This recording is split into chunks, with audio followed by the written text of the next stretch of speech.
Uh, dan waktu itu kita lagi mau renovasi properti, ngobrol-ngobrol sama agent properti di sana, di mana, di Australia.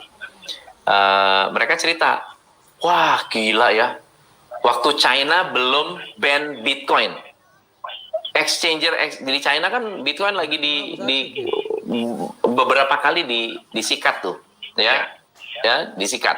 Nah waktu belum di ban, apa yang terjadi begini, orang beli Bitcoin di China, lalu kemudian beli propertinya pakai Bitcoin di Australia. Coba Anda bayangkan, satu, transaksinya murah banget, ya, biaya transfernya murah, benar nggak?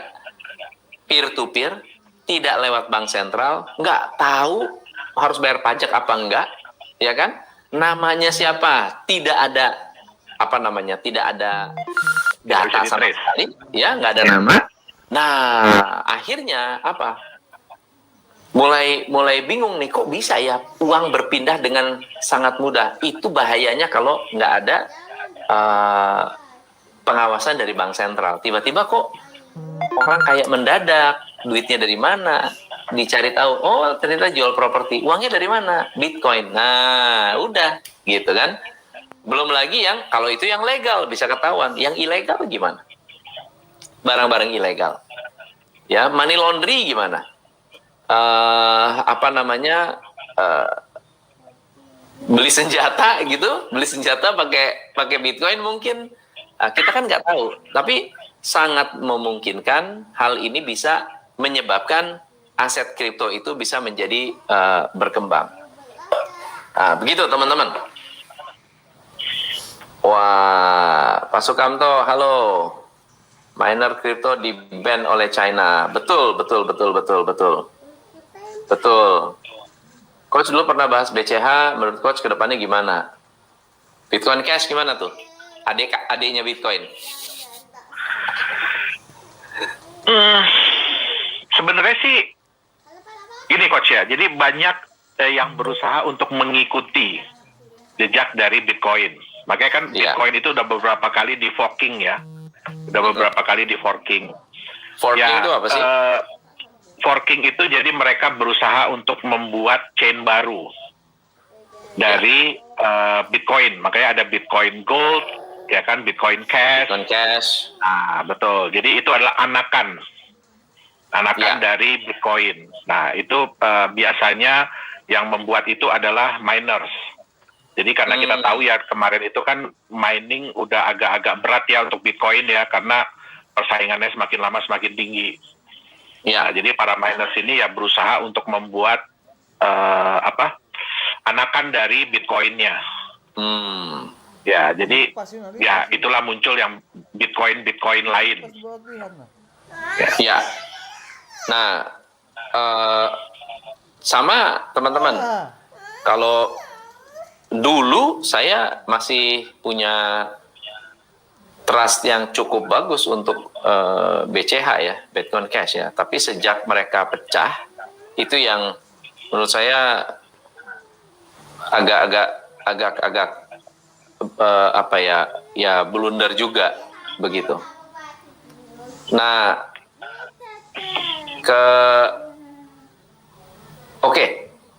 so kedepannya apa sih sebetulnya yang perlu kita lihat dari altcoin ini nih? Ada nggak altcoin yang punya potensi untuk kita invest? Sebenarnya ada Coach. Sebenarnya ada. Ya, jadi ya, tapi kembali lagi ya, kita harus kenal dulu diri kita. Kita harus kenal dulu diri kita, pelajari baik-baik ya white papernya, ya, jangan sampai salah pilih. Terutama juga ini bukan terjadi cuma di altcoin yang baru sih Coach, tapi juga yang di lama-lama nih. Yang lama-lama. Kita tahu kan jumlah kemarin ini kan jumlah orang yang mulai menggiati aset kripto di market itu kan mulai naik pesat ya. Beberapa tahun belakangan ini. Nah, terus ya yang sayangnya adalah kebanyakan dari mereka itu yang memilih aset tanpa melihat dulu. Ini apa sih sebenarnya aset ini? Kita bisa lihat ada aset yang Padahal udah jelas-jelas dibilang bahwa satu token di backup oleh 1 gram emas selama-lamanya. Terus di market itu ya mungkin kita nggak tahu ya, mungkin dimanipulasi. Ya. Dan dibikin harganya bisa sampai 260 juta. Jadi 1 gram emas itu senilai 260 juta. Tapi ya itu nggak mungkin bertahan lama karena orang akan sadar bahwa ini apa sih sebenarnya gitu loh. Iya. Orang akan mulai meneliti. Nah sekarang harganya ya kalau namanya aset di backup 1 gram emas, masa orang mau beli di 2 juta kan gitu normalnya ya logiknya. Benar. Nah pertanyaannya sekarang ada nggak yang nyangkut terus di angka 260 juta itu? Pasti ada. Pasti ada. Karena nilai market itu terjadi karena ada pembeli. Benar. Di harga itu. Kalau tidak ada pembeli di harga itu, nggak mungkin terjadi harga market, nilai market. Nah, pertanyaannya, mungkin nggak token ini bisa balik lagi ke harga 260 juta? Ya Berat, berarti ya? kita harus berharap ya Marketnya ini terbentuk kembali, percaya lagi. bukan. Kita harus berharap, kan orang udah mulai meneliti nih coach, ini apa ini token kan? Kok bisa sampai 260 juta? Nah, berarti kita berharap harga market emas nantinya bisa 1 gram 260 juta, supaya token ini pun nilai satu tokennya bisa 260 juta kan gitu. Iya. Jadi kembali lagi untuk altcoin ini memang karena banyak sekali bermunculan, ya kita teliti deh, kita baca dulu deh, jangan keburu-buru, ya jangan kesusu kalau orang bilang untuk beli kripto. Ya, jadi satu hal sih yang buat saya sedih itu waktu saya sarapan, saya makan, terus tiba-tiba ada anak-anak muda ya. Jadi ada anak-anak muda mungkin masih kuliah semester awal. Saya dengar mereka, kripto kan lagi ngehits nih. Yuk, kita beli aja 10 biji. 10 macam. Syukur-syukur kalau satu jadi gitu kan. Syukur-syukur kalau satu berhasil. Ya, kalau menurut saya sih sedih ya coach ya. Kenapa? Karena ini kan teknologi yang sangat bagus sebenarnya. Ini kan adalah sebuah inovasi. Ya, ini sebenarnya bisa dijadikan aset. Asal benar, asal bagus, itu bisa dijadikan sebuah aset masa depan. Contoh aja, kayak saya bilang tadi, ya kan Eric Friedman. Ya. Nah, tapi ya kita harus bisa menilai, ya kan, apa sih yang akan menjadi the next Bitcoin. Bitcoin yang saya bilang tadi di awal adalah dia berhasil menciptakan sebuah konsep. Benar. Yang luar biasa. Jadi kita jangan cuma ngelihat teknologi. Ya karena ya jujur nggak semua orang bisa paham tentang teknologinya pasti. Saya pun, kita pun tetap selalu belajar soal teknologi. Jadi nggak ada yang di atas langit masih ada langit lah selalu. Betul. Tapi yang paling penting adalah lihat ini masuk di akal nggak? Saya mudah nggak untuk mengerti konsep ini? Iya. Itu dia. Saya mudah nggak? Ini bisa nggak nanti diaplikasikan? Benar. Gitu. Nah, jadi dan yang paling penting adalah yang saya bilang tadi. Jadi kita mau investasi kalau mau yang cepat ya harus siap dengan resiko yang tinggi. Benar. Kita lihat Bitcoin pun untuk bisa mencapai hal seperti ini udah berapa tahun harus dia lewati. Iya kan? Untuk sampai bisa akhirnya diterima oleh market dan penerimaannya juga luar biasa. Oke. Pertanyaan bagus dari Sylvester Siboro. Pak Tom, Pak Yohanes mau tanya, apa yang menjadi syarat mata uang digital bisa masuk ke pasar market atau ke pasar atau ke market? Jadi berbeda-beda Coach Tom, tergantung dari marketnya. Terus tergantung dari regulasinya sebenarnya. Jadi ada beberapa negara yang memang sudah meregulasi, ya terutama seperti Singapura, ya kan, Jepang, Korea, Cina. Ya, jadi sebenarnya pemerintah Cina pun bukan melarang. Jadi bukan melarang. Setiap individu tuh tetap boleh megang Bitcoin. Tapi yang diatur lebih banyak adalah marketnya. Yang diatur adalah lebih banyak marketnya. Ya, tapi ya terutama kayak Korea ya. Korea sekarang ini lagi getol, lagi hit sangat-sangat banget. giat. Betul. Mereka ingin meregulasi daripada market kripto ini. Dan mereka juga meregulasi aset-aset kripto apa yang boleh diperdagangkan. Ya. Karena ya jujur lebih banyak orang yang kehilangan uang di dunia aset kripto daripada yang dapat uang. Betul. Nah, jadi yang kita tahu ya, maksudnya masyarakat Cina kan jumlahnya yang terbesar. Betul. Jadi jangan sampai masyarakat mereka juga mengalami kerugian yang luar biasa karena ya kita tahu ya di Cina itu kan mereka investasinya sangat-sangat gila-gilaan. Nah, apapun istilahnya yang bisa mereka rubah duitnya, uangnya ya mereka akan lakukan. Nah, tapi sayangnya ya ini dimanfaatkan oleh aset-aset kripto yang kurang bertanggung jawab lah. Jadi itu sebabnya juga akhirnya benar-benar diregulasi. Nah, betul. Kalau makanya Indonesia ada pertanyaan, apakah Indonesia akan keluarkan rupiah kripto? Ya, mungkin yang keluarin nama rupiah ada, tapi bukan resmi dari bukan negara gitu. Bukan Jadi negara, harus dibedakan, Coach. Ya, digital money dengan cryptocurrency beda. Benar. Ya, digital money dengan kalau digital cryptocurrency money itu ya berbeda. digital money gitu. Kalau cryptocurrency ya teknologi.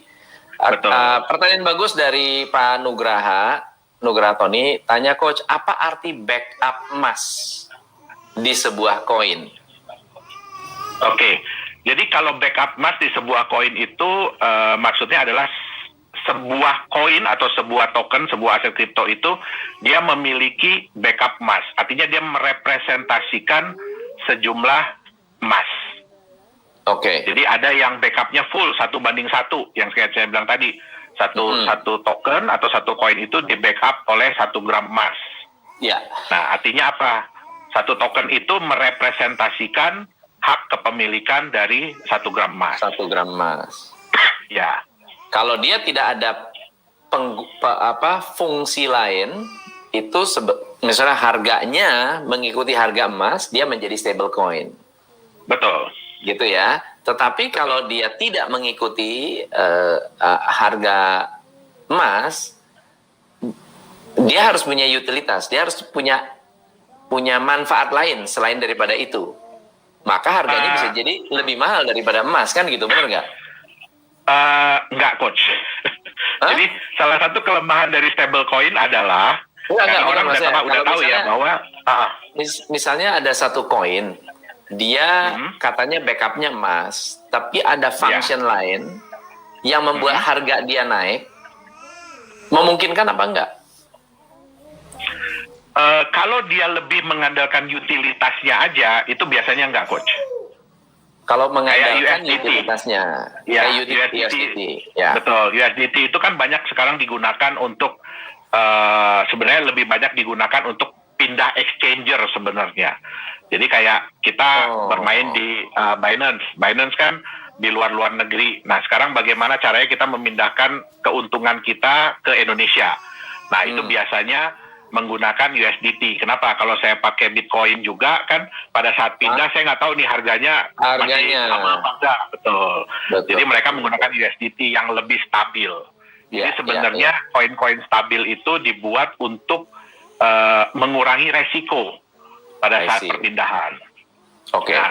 Yang bisa mungkin menambah nilai kalau dia bisa memberikan benefit tambahan.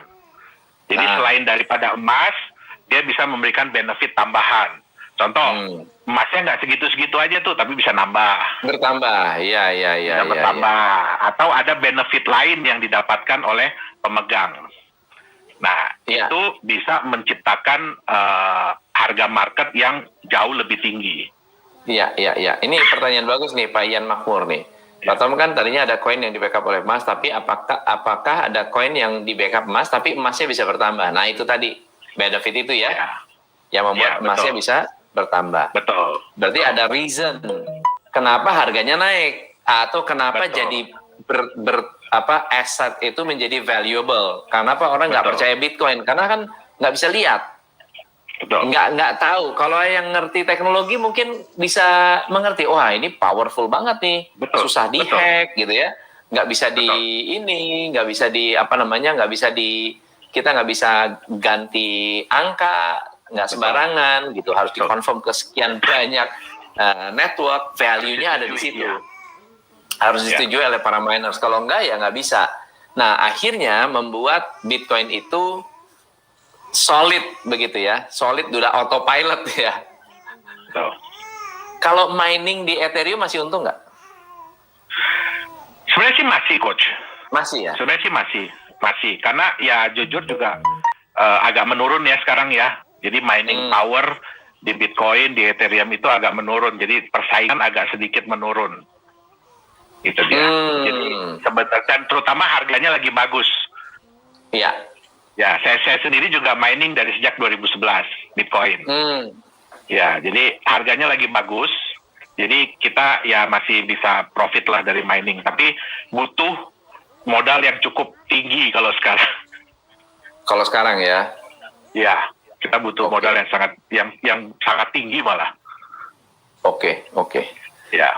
Teman-teman, luar biasa. Pak Yones, thank you banget. Banyak banget insight-nya. By the way, nanti kita boleh nih bahas-bahas tentang ciri-ciri ICO scam ya, karena kita belum sempat ngobrol tadi tuh. Boleh. Kita bahas apa sih sebetulnya yang membuat ICO itu bisa dikatakan scam, dan next time mungkin kita kayaknya bagus kalau kita bikin podcast kali Pak ya. Boleh Coach. Boleh ya. Dengan senang hati. Boleh. Kita ngobrol-ngobrol langsung ngobrolin soal yang lebih apa ya, lebih banyak, lebih tajam gitu. dan mendalam. Lebih tajam dan lebih dalam, dan thank you banget hari ini sudah mau diundang di Instagram live kita, dan thank you banget buat teman-teman yang hari ini sudah hadir, sudah mendukung, banyak komen, peminat kripto ternyata luar biasa banyak.